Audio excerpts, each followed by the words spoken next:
लक्ष्मीच्या पावलांनी या मालिकेचा आजचा भाग आपण ऐकत आहोत प्रेक्षकांनो। खूपच कमाल धमाल असा भाग इथे झालेला असतो आणि या आजच्या भागामध्ये आपल्याला इथे असं पाहायला मिळणार आहे की कशा पद्धतीने आता इथे जो राहुल आहे, राहुलला रंगे हात पकडलेलं असतं आणि तेव्हा इथे अद्वैत म्हणत असतो, तू फक्त आणि फक्त इथे चोरी करण्यासाठी आलेला होतास आणि तुझी हिम्मत कशी झाली इथे येण्याची।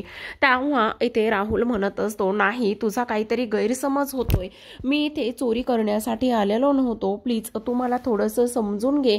आणि त्यावर इथे आता राहुल ह्या सगळ्या गोष्टी इथे सांगत असतो आणि तो म्हणत असतो की नाही, तू इथे चोरी करण्यासाठीच आलेला होतास आणि त्याहूनही सगळ्यात महत्त्वाची गोष्ट म्हणजेच की आम्ही सगळेजण इथे आल्यानंतर मग तू तुझ्या पायातले शूज तेव्हा का काढलेले आहेस असं सुद्धा आता इथे तो बोलत असतो। आता ह्या सगळ्या गोष्टी इथे बोलल्यानंतर मात्र आता रोहिणी मनातच बोलत असते, हा जो आहे ना, हा खरंच नेहमी प्रत्येक वेळी इथे माती खात आहे आणि प्रत्येक वेळी ह्या सगळ्या गोष्टी तो इथे करत आहे। खरंच हा राहुल ना एक दिवस स्वतःसोबत मला सुद्धा त्रास देणार आहे आणि मला सुद्धा गंडवणार आहे, अशा गोष्टी इथे आता ती बोलत असते। तेव्हा इथे रोहिणी म्हणत असते, का असं करतोस राहुल, का एवढ्या सगळ्या खालच्या थराला जातोयस आणि त्यासोबत एवढ्या सगळ्या गोष्टी कशामुळे करत आहेस असं सुद्धा आता इथे रोहिणी बोलत असते। आणि ह्याला अजिबात इथे घरामध्ये ठेवू नकोस आणि त्याचबरोबर इथे ह्याला आत्ताच्या आत्ता घराच्या बाहेर काढा असं सुद्धा आता रोहिणी म्हणत असते। आणि तेव्हा रोहिणीला हा त्रास होत असतो। तेवढ्यातच सरोज वहिनी आत्ताच्या आत्ता ह्याला आपण इथे ठेवायचं नाहीये, घराच्या बाहेर हकलून द्यायचंय असं ती बोलते। इकडे रोहिणीला त्रास होताना पाहिल्यानंतर आता मात्र इकडे सरोज तिला समजावण्याचं काम करते। ती म्हणत असते की असू देत ग, आता इकडे आबा अजिबात शांत बसत नाही। तेवढ्यातच आता रोहिणीला पाणी देण्यात येतं। आबा मात्र एक गोष्ट बोलत असतात, राहुल तुझी इथे येण्याची हिम्मत कशी झाली आणि तू इकडे अद्वैत राहुलला म्हणत असतो की तू इथे फक्त इथे हिरे चोरी करण्यासाठी आला होतास। त्यावर लगेचच आता इथे तो म्हणत असतो, नाही रे अद्वैत, मी असं का करेल आणि मी हिरे वगैरे चोरण्यासाठी अजिबातच आलो नव्हतो, तुला असं का वाटतंय, मी असं काही नाही गेलेलो। पण इकडे मात्र अद्वैत म्हणत असतो, नाही, जर तू इथे पाया पडण्यासाठी आलेला असतास तर मग तू इथे काय केलं असतंस, तू इथे अजिबातच ह्या सगळ्या गोष्टी इथे नव्हत्या केल्यास, तू फक्त हिरे चोरी करायला इथे आला होतास असं इथे तो बोलतो। आता मात्र इथे जो अद्वैत आहे, अद्वैतला राहुलचा खूप राग आलेला असतो। राहुलची त्याने कॉलर पकडलेली असते आणि राहुलची कॉलर पकडून त्याला त्या सगळ्या गोष्टी इथे तो सांगण्याचं काम करत असतो। इकडे आता तो म्हणत असतो, मग जर तू इथे गणपतीचं दर्शन घ्यायला आला होतास तर मग इथे तू गणपतीच्या पाठीमागे काय करत होतास, आणि असं म्हणूनच मी तुला सोडणार नाहीये, आता मी तुला लगेचच्या लगेच पोलिसांच्या ताब्यात देणार आहे असं इथे अद्वैत बोलत असतो। इकडे मात्र आबा लगेचच येतात आणि आबांच्या हातामध्ये जी काठी असते ती काठी आबा इथे उचलतात आणि ती काठी इथे उचलल्यानंतर लगेचच आता इकडे त्याला ते मारण्याचा प्रयत्न करत असतात।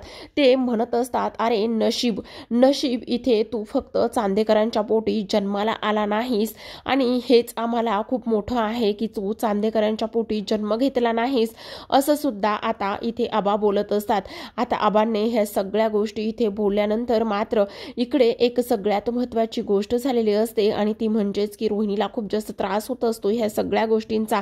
पण रोहिणीला त्रास होत असताना सुद्धा आता इथे ती काहीच बोलू शकणार नसते, कारण किती जरी नाही म्हटलं तरी सुद्धा इथे आता ह्या सगळ्या गोष्टी या पद्धतीने झालेल्या असतात आणि त्यामुळे तिला आता ह्यावेळी तरी शांत बसणं तेवढं जास्त गरजेचं असतं। आबा म्हणत असतात की इथून पुढे चांदेकरांच्या घराची तू पायरी सुद्धा तू इथे ओलांडणार नाही आहे, समजलं तुला, आणि तू ह्या घरामध्ये सुद्धा यायचं नाहीस असं सुद्धा आबांनी सांगितलेलं असतं। आत्ताच्या आत्ता इथून चालता हो। इकडे रोहिणीला खूप जास्त टेन्शन आलेलं असतं। ती विचार करत असते, नाही असंच जर होत राहिलं तर हे खूप जास्त रिस्की आहे, ह्या सगळ्या गोष्टी अशा पद्धतीने इथे होता कामा नयेत, नाही काहीतरी मला करायला हवं। आणि त्याचबरोबर आता इथे आबांनी ह्या राहुलला घराच्या बाहेर जर काढलं तर मग काय होणार आहे, बापरे, खरंच राहुल नाव येतो आणि प्रत्येक वेळी काहीतरी माती खाऊन जातो, ह्या अद्वैतला तर ना चांगलाच धडा मी शिकवणार आहे, असं सुद्धा आता इथे ती बोलत असते। आता ह्या सगळ्या गोष्टी इथे बोलल्यानंतर इकडे दुसऱ्या बाजूला मात्र जी नैना आहे, नैनाला सुद्धा खूप मोठा धक्का बसतो। तर आता इकडे हे सगळेजण विचार करत असतात की ठीक आहे, ह्या सगळ्या ज्या गोष्टी झालेल्या आहेत त्या गोष्टी विसरून जा आणि त्याचबरोबर आपल्याला आता इकडे गणपतीचं विसर्जन करायचं आहे आणि गणपतीचं विसर्जन करण्यासाठी इथे सगळी तयारी करायची आहे आणि झालेल्या गेलेल्या गोष्टी ज्या आहेत त्या इथे विसरून जा, असं सुद्धा आता इथे ते बोलत असतात। तर इकडे रजनी जी आहे ती इकडे अनामिकाला सांगत असते, अगं आपण ना गणपती बाप्पाचं जे इथे हे आहे ना विसर्जन आहे ना ते आपण इथे घरीच करतो, म्हणजे बाहेर अंगणामध्ये जो ड्रम आहे ना ठेवलेला तो ड्रम इथे तुला सजवायचा आहे, तू तो ड्रम सजव। त्यावरच आता लगेचच अनामिका म्हणत असते, हो आई मी लगेचच जाते आणि तो ड्रम सजवायला घेते, असं म्हणून ती आता तो ड्रम सजवायला गेलेली असते। इकडे आता लगेचच अद्वैत त्याच्या खोलीमध्ये येतो। अद्वैत त्याच्या खोलीमध्ये आल्यानंतर इथे आता त्याला त्या सगळ्या गोष्टी इथे आठवत असतात, कशा पद्धतीने इथे आता जी कला आहे ती कशा पद्धतीने ह्या सगळ्या गोष्टी इथे करायची आणि कशा पद्धतीने तिनं ह्या सगळ्या गोष्टी इथे केल्यानंतर आता अद्वैतला तो क्षण आठवायचा। तो विचार करत असतो की नाही, आता इथे जर ह्या सगळ्या गोष्टीच्या बाबतीत इथे जर खरे असती तर तिने काय केलं असतं, म्हणजे खरं पाहायला गेलं तर नक्कीच तिने असं काहीतरी केलं असतं की ज्यामुळे आता इथे चांदेकरांची जी इज्जत आहे ती इथे वाचली असती, असं इथे तो बोलतो। आता ह्या सगळ्या गोष्टी इथे तो बोलल्यानंतर इकडे मात्र जो अद्वैतचा बहिरूपी आहे किंवा अद्वैतचाच इथे मित्र जो आहे तो इथे आलेला असतो आणि तो इथे आल्यानंतर आता मात्र इकडे सगळ्यात महत्त्वाची एक गोष्ट असते प्रेक्षकांनो, आणि ती म्हणजेच अद्वैतला आता काय होतंय, कशा पद्धतीने ह्या सगळ्या गोष्टी होत आहेत ते समजत नसतं। आज त्याला इथे खरेची खूप आठवण येत असते आणि खरे बरोबर घालवलेले ते क्षण सगळे त्याला इथे आठवत असतात आणि सगळे क्षण त्याला इथे आठवत असल्यामुळे आता इकडे तो एका गोष्टीचा विचार करत असतो, माझ्या बाबतीत हे सगळं काय होतंय आणि मला इथे सतत इथे खरेची आठवण काय येते, ह्याच गोष्टी मला इथे समजत नाहीयेत, हे सगळं मला का होतंय, असा इथे तो विचार करत असतो। नाही ह्या सगळ्या गोष्टींचा मला सोक्षमोक्ष लावायलाच हवा, असा इथे तो विचार करतो। तर आता इकडे दुसऱ्या बाजूला राहुलला रोहिणीने कॉल केलेला असतो आणि रोहिणी इथे बोलत असते की त्या अद्वैतची खूपच जास्त मजल वाढलेली आहे, म्हणजेच त्याने ते असं केलेलं आहे की आता तुला पोलिसांमध्ये देण्यासाठी फोन केलेला आहे आणि असं सांगितलेलं आहे की काही जरी झालं ना तरी सुद्धा इथे राहुलची बेल जी झालेली आहे ती बेल इथे तुम्ही रद्द करा आणि त्याचसोबत त्याला पुन्हा एकदा जेलमध्ये घ्या। इकडे आता रोहिणी म्हणत असते, हा जो काही अद्वैत आहे ना, अद्वैत आता खूपच जास्त खोलात जाण्याचा प्रयत्न करतोय, आता ह्या अद्वैतची नांगी जी आहे ना ती इथे मी ठेचलीच पाहिजे, असा सुद्धा तो इथे विचार करत असतो।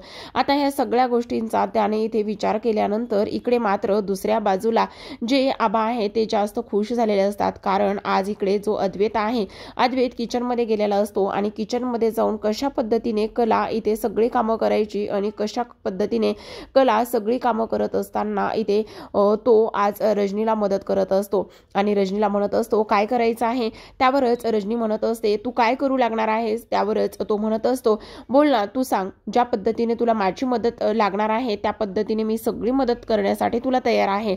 तर मग हे बघ, आपल्याला इथे हे काही दही लावायचं आहे आणि आपल्याला इथे दही पोहे बनवायचे आहेत, कारण आपल्याकडे तो इथे नैवेद्याचा प्रसाद असतो। तेव्हा इथे तो म्हणत असतो ठीक आहे, मला सांग फक्त कसं करायचं आहे। तर आबा म्हणत असतात, अरे अद्वैता, आज तू सगळे काही कलाची कामं करणार आहेस का, कला नाही तर सगळी तू तिची गैरहजेरी भरून काढणार आहेस का, असं म्हटल्यानंतर आता इकडे तो म्हणत असतो, हो आबा, ज्या पद्धतीने खरे करायचे ना तसं सगळं मी इथे करणार आहे, असं इथे तो मुद्दामूनच बोलत असतो। आणि त्याचबरोबर आता रजनीला दुसरं काम असतं आणि रजनीला दुसरं काम असताना ती म्हणत असते, अद्वैत तू हे सगळं काही करणार आहेस का, त्यावरच आता इथे तो म्हणत असतो, हो मी हे सगळं काही करणार आहे आणि त्याहूनही सगळ्यात महत्त्वाची गोष्ट, तू अजिबातच काळजी करू नकोस, मी सगळं काही व्यवस्थित करतो, असं म्हणूनच आता अद्वैत त्याची कामं इथे तो करायला लागलेला असतो। आता अद्वैतची कामं ही सगळी काही सुरू असतात आणि अद्वैतची सगळी कामं इथे सुरू असताना आता इकडे दुसऱ्या बाजूला आबा मात्र इथे खूपच जास्त कौतुक करत असतात। आबांचं इथे कौतुक सोहळा सुरूच असतो, कारण अद्वैतने किती नाही म्हटलं तरी सुद्धा आता इथे जी कला आहे, कलाची बाजू आणि कलाची जागा भरून काढण्याचा जो प्रयत्न इथे त्याचा सुरू असतो तो इथे आबांना कुठेतरी जाऊन दिसून आलेला असतो। तर आता इकडे सगळ्यात महत्त्वाची एक गोष्ट झालेली असते आणि ती म्हणजेच की जो अद्वैत आहे तो थोडासा अस्वस्थ सुद्धा आबांना दिसत असतो आणि तेव्हाच आबा म्हणत असतात की अरे अद्वैता, नेमकं काय चाललेलं आहे आणि त्याचसोबत तू काय करत आहेस? त्यावरच अद्वैत म्हणत असतो, खरं सांगू का आबा, मला तर तुमच्याशी खूप महत्त्वाचं बोलायचं आहे. त्यावरच आबा म्हणत असतात, बोल ना, का काय झालेलं आहे?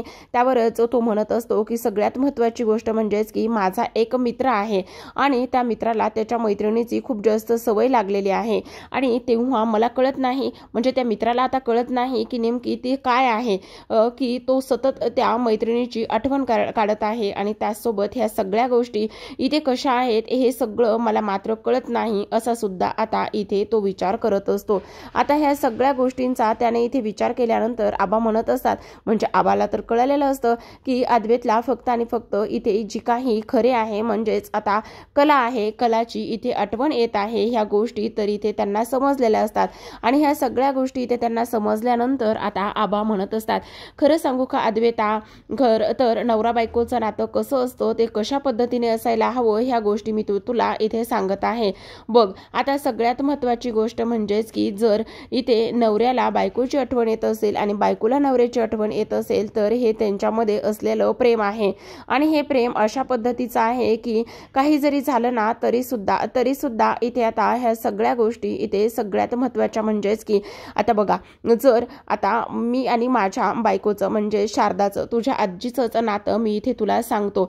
खरं तर आमचं आता लग्न झालं आणि लग्न झाल्यापासून आता तुम्ही ज्या पद्धतीने इथे मुलं मुली बघण्याचा जो काही इथे कार्यक्रम असायचा तो तसा पहिला पूर्वी अजिबातच नसायचा. फक्त आपल्या घरातील जी मोठी मंडळी आहेत ती तो कार्यक्रम इथे ठरवायची आणि त्यांनी इथे तो ठरवला किंवा त्यांनी मुलगी पसंत केली की मग सगळं काही इथे मार्गी लागायचं. पण आता मात्र ह्या सगळ्या गोष्टी तशा नाही आहेत. आता इथे खूपच वेगळ्या पद्धतीने सगळं काही होत आहे आणि सगळं काही म्हणजेच आता तुम्ही बघा कशा पद्धतीने इथे एकमेकांना ओळखता, कशा पद्धतीने ह्या सगळ्या गोष्टी होतात हे तुम्हाला माहीतच आहे. म्हणजे बघ ना, आता इथे आत्ताच्या मुलं मुली जे आहेत ना ते एकमेकांना बघून घेतात, एकमेकांना बघून घेतल्यानंतर त्यांची पसंती फिरणं हे सगळं काही होतं. पण पूर्वी अजिबातच तसं नसायचं. शारदाने माझ्यासाठी खूप काही केलेलं आहे. जेव्हापासून शारदा इथे माझ्या आयुष्यातून निघून गेली ना, ती निघून गेल्यापासून तर आत्तापर्यंत इथे मला ती फक्त आठवतच आहे. आठवत असल्यामुळे इथे ती माझ्या फक्त आठवणीत आहे असं सुद्धा इथे ते बोलतात आणि तिच्या आठवणी माझ्यासोबत एवढ्या भक्कम आहेत ना की त्या इथे कोणीच विसरू शकत नाही किंवा त्या कोणीच पुसून टाकू शकत नाही.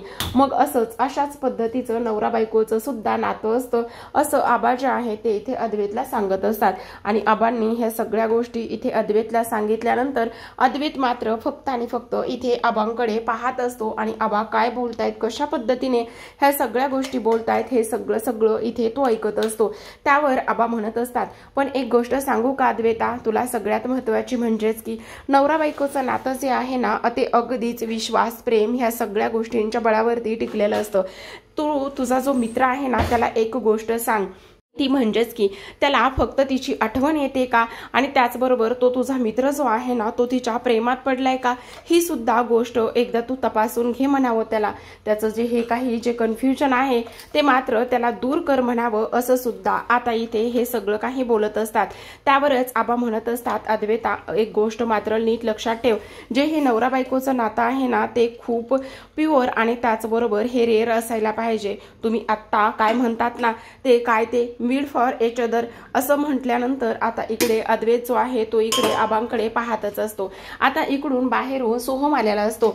खरं तर सोहमकडे खूपच जास्त आनंदाची गोष्ट असते, कारण आता सोहमला आता इथे जे काही इंटरव्ह्यूसाठी बोलवलेलं असतं त्या इंटरव्ह्यूसाठी जाण्यासाठी त्याने खूप जास्त तयारी केलेली असते.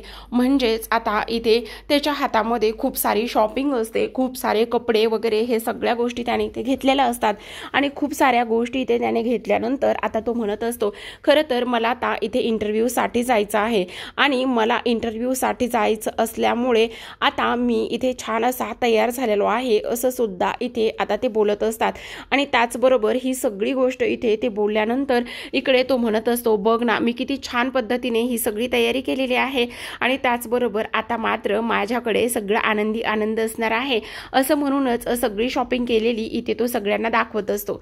त्याचबरोबर अनामिका त्याच्या पुढ्यात जाते आणि म्हणत असते, खरंच मी तुझ्यासाठी खूप जास्त आनंदी आहे आणि एक दिवस असा येणार आहे की हे सगळ्या काही गोष्टी ज्या आहेत ना ह्या सगळ्या गोष्टी इथे एक दिवस तू स्वतःच्या कष्टाने घेणार आहेस आणि तेव्हा मला खूप जास्त आनंद होईल असं सुद्धा आता इथे तो बोलत असतो। त्याचबरोबर ह्या सगळ्या गोष्टी इथे तो बोलल्यानंतर आता इकडे दुसऱ्या बाजूला आता अनामिका म्हणत असते, हा तर खूपच जास्त उडायला लागलेला आहे, याचा जो काही इथे कॉन्फिडन्स लेवल आहे तो मात्र चांगल्याच पद्धतीने इथे ठेचला पाहिजे, कमी केला पाहिजे असं सुद्धा इथे आता तो बोलत असतो। आता ह्या सगळ्या गोष्टी इथे बोलल्यानंतर लगेचच आता तो अद्वैतला घट्ट मिठी मारत असतो, कारण अद्वैतला घट्ट मिठी मारतो आणि त्याचबरोबर आबांच्या सुद्धा पाया पडतो, रजनीच्या पाया पडतो आणि त्याचबरोबर हे सगळं काही इथे कोणामुळे झालेलं असतं तर हे फक्त आणि फक्त इथे जो काही अद्वैत आहे त्या अद्वैतमुळे ह्या सगळ्या गोष्टी झालेल्या असतात हे त्याला इथे समजत असतं। तर आता इकडे दुसऱ्या बाजूला जो अद्वैत आहे अद्वैतला मात्र कलाची प्रचंड आठवण येत असते, कशा कशा पद्धतीने आबांनी त्या गोष्टी इथे अद्वैतला समजावून सांगितलेल्या असतात आणि कशा पद्धतीने इथे आता त्याच्या आयुष्यामध्ये कलाचं महत्त्व आहे आणि कशा पद्धतीने तो इथे कलासोबत राहतोय हे सगळं त्याला आठवत असतं। इकडे आता अद्वैतला कला बरोबर झालेलं लग्न सुद्धा आठवत असतं, कशा पद्धतीने त्यानं तिच्या गळ्यामध्ये मंगळसूत्र घातलं होतं, कशा परिस्थितीमध्ये लग्न झालं होतं आणि त्याचबरोबर इथे दोघांनी सुद्धा त्यांच्या नात्याला एक संधी देण्याचं ठरवलं होतं। त्यासोबत सगळ्यात महत्त्वाची गोष्ट म्हणजेच की इथे आता जे आबांनी ह्या सगळ्या गोष्टी इथे नवरा बायकोच्या नात्याबद्दल अद्वैतला सांगितल्या होत्या ते सगळं काही इथे आता अद्वैतला आठवत असतं आणि अद्वैतला हे सगळं काही आठवत असताना आता कला कशा पद्धतीने अद्वैतला सांभाळून घेत होते तेव्हा इथे अद्वैत म्हणत असतो की नाही, आतापर्यंत खरेनी माझ्यासाठी बऱ्याच गोष्टी इथे केलेल्या आहेत, खरेनी आतापर्यंत खूप काही गोष्टी इथे केलेल्या आहेत, कशा पद्धतीने तिने इथे माझ्या आईचं मन जिंकलेलं आहे, कशा पद्धतीने माझ्या आईचं मन जिंकून बरंच काही इथे तिने केलेलं आहे हे सगळं आता इथे त्याला आठवत असतं। इकडे लग्नापासून ज्या पद्धतीने अद्वैत कलासोबत वागलेला असतो, कशा पद्धतीने त्यांचं नातं इथे झालेलं असतं ते सगळं आठवलेलं असतं। सुरुवातीला तर अद्वैतने कलाला इथे स्वीकारलेलं सुद्धा नसतं आणि स्वीकारलेलं नसल्या कारणाने सुद्धा इथे ह्या सगळ्या गोष्टी या पद्धतीने झालेल्या असतात। म्हणजे जेव्हा इथे लग्न झालं होतं ते लग्न फक्त आणि फक्त त्यानं त्याच्या आबांसाठी केलेलं होतं ही सुद्धा गोष्ट आता इथे त्याने सांगितलेली असते आणि ही गोष्ट सांगितल्यानंतर इथे तो बोललेला असतो की हे चांदेकर जे आहेत ना ते प्रत्येक वेळी फक्त आणि फक्त इतरांवर उपकारच करत आलेले आहेत आणि आता सुद्धा इथे तुझ्यावरती हा आम्ही चांदेकर म्हणून एक उपकारच करत आहोत असं सुद्धा सांगितलेलं असतं। आता ह्या सगळ्या गोष्टी इथे झाल्यानंतर अद्वैत विचार करत असतो, नाही, आबांनी ज्या पद्धतीने ह्या सगळ्या गोष्टी सांगितलेल्या आहेत त्या सगळ्या गोष्टींचा एकदा इथे विचार करायला हवा, किती नाही म्हटलं तरी सुद्धा नेमकं खरे आणि माझं नातं काय आहे ह्या सगळ्या गोष्टी एकदा तपासल्या पाहिजेत, एकदा त्या चेकआउट केल्या पाहिजेत असं सुद्धा अद्वैत मनाशीच बोलत असतो। मनाशीच बोलून तो हसायला लागलेला असतो। तर आता इकडे अद्वैतला ज्या पद्धतीने आबांनी हे सगळं समजावलेलं होतं तेव्हा तो म्हणत असतो, नाही, खरंच तू खूप कमाल आहेस आणि हे सगळं मला काय होतंय हे मी शोधून काढल्याशिवाय राहणार नाही असं अद्वैत मनाशीच बोलत असतो। तर आता प्रेक्षकांनो इथे आजच्या भागामध्ये एवढंच, उद्याचा भाग खूप कमाल आणि तो तेवढाच इंटरेस्टिंग होणार असतो, कारण उद्याच्या भागामध्ये आपण असं पाहत आलेलो आहोत की आता गणपतीचा विसर्जनाचा कार्यक्रम इथे सुरू असतो आणि गणपती विसर्जनाचा कार्यक्रम इथे सुरू असताना आता अद्वैत जो आहे तो इकडे गणपती बाप्पाकडे मागणं मागत असतो। तो म्हणत असतो की माझं जे इथे खरे आणि माझ्या नात्याचं जे कन्फ्युजन आहे ते मात्र मी इथे दूर करणार आहे आणि जे कन्फ्युजन आहे ते नक्कीच इथे दूर करेल असं इथे तो गणपतीकडे मागणं मागतो। तर इकडे दुसऱ्या बाजूला आता सोहम म्हणत असतो, नाही, काही जरी झालं ना तर बघ आता मला एवढी भरभर सगळी कामं मिळणार आहेत, एकदा का सगळी मला भरभर कामं मिळाली ना तर मग बघ अशी कामाची लाईन लागणार आहे आणि तेव्हा मी ते स्वतःला सिद्ध सुद्धा करणार आहे असं सुद्धा आता इथे सोहम जो आहे तो इथे बोलत असतो। इकडे आता अनामिका विचार करत असते, एक काहीतरी क्ल्यू माझ्या हाती मिळू दे, नाही तुझा हा ओव्हर कॉन्फिडन्स मी ठेचून काढला ना तर मी नाव अनामिका लावणार नाही असा इथे ती विचार करत असते। तेवढ्यातच इथे आता सोहमच्या खिशातून एक कागद खाली पडलेला असतो आणि तो असतो संकल्प, जे काही इथे जो सोहम इथे लागलेला असतो संकल्प गॅलरीमध्ये कामासाठी तिथलं ते कार्ड असतं आणि तेव्हा ते तिच्या हातामध्ये येतं. ते कार्ड इथे ती हातामध्ये घेते. तर इकडे आता कलाने अद्वैतला काही फोटोज पाठवलेले असतात आणि तेव्हा ते फोटो पाहिल्यानंतर तो खूपच जास्त खुश होतो. तर इकडे आता दुसऱ्या बाजूला लगेचच अनामिका जी आहे ती ते फोटो हातामध्ये कार्ड हातामध्ये घेते आणि रोहिणीकडे जाण्याचा प्रयत्न करत असते. आणि त्याचबरोबर संकल्प आर्ट गॅलरी ही कोणाची आहे हा विचार ती करण्याचा प्रयत्न करत असते आणि ते शोधण्यासाठी इकडे ती रोहिणीकडे निघालेली असते. जेव्हा इकडे ती रोहिणीकडे निघते आणि रोहिणीकडे निघाल्यानंतर आता इकडे लगेचच ती म्हणत असते मला सोहमच्या शर्टमधून सोहमच्या खिशामधून हे सापडलेलं आहे. आणि तेव्हाच रोहिणी पाहते आणि रोहिणीने ते पाहिल्यानंतर रोहिणी म्हणत असते हे तर इथे अद्वैतचा मित्र आहे. अद्वैतच्या मित्राने इथे म्हणजे सोहमला हे सगळं काम लावलेलं आहे असा सुद्धा इथे ती विचार करत असते. आणि तेव्हाच इथे त्यांच्या सगळं लक्षात येतं की सोहमला काम मिळालेलं नाहीये तर ते अद्वैतने लावलेलं आहे. त्यामुळे आता प्रेक्षकांनो हे पाहणं खूपच रंजक आणि इंटरेस्टिंग असणार आहे. अद्वैत कलाच्या नात्यामध्ये कसा ट्विस्ट येतोय तर इकडे अनामिका सोहम बरोबर काय नवीन खेळ खेळते पाहूयात पुढील भागामध्ये. तोपर्यंत धन्यवाद.